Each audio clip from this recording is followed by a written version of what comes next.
আজকে আমি আপনাদের সাথে শেয়ার করব যেভাবে আমি একটা বারবিকিউর প্লেট করে থাকি ডিশ।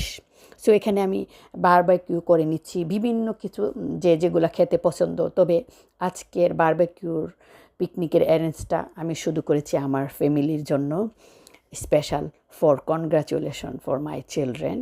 সো এখানে আমার বারবিকিউ অলমোস্ট হয়ে গিয়েছে, আমি রেসিপি শেয়ার করব অন্য আরেক সময়। So this is my barbecue plate. যেহেতু সামারের সময় আমি আঙ্গুরের পাতাগুলি নিয়ে আসলাম অনেক সুন্দর করে ধুয়ে, তারপরে হটডগ রেডি করলাম, চিকেন, এর মধ্যে আমি একটা মিক্স ভেজিটেবল বিরিয়ানি করেছিলাম, এটা নিলাম, তারপরে বিভিন্ন ধরনের ফ্রুটস, চেরি এবং ডিজার্ট, সাথে সে আঙ্গুরের পাতা দিয়ে আমি ডেকোরেশন করলাম, আর সেই তেলাপিয়া মাছটা নিয়ে আসলাম। আর অনেক মজাদার একটা ফ্রুট সালাদ তৈরি করেছি। আমি অবশ্যই অনেক আগে শেয়ারই করেছিলাম আপনাদের সাথে যেভাবে আমি বারবিকিউর জন্য একটা সালাদ তৈরি করে থাকি, অনেক মজাদার। অন্য আরেকদিন আমি আপনাদের সাথে শেয়ার করব। এভাবে ভাবলাম যে বাসার মধ্যে আমরা টাইম স্পেন্ড করব এবং মজাদার একটা পিকনিকও হয়ে গেল এবং একটা ডিফারেন্ট ওয়েতে।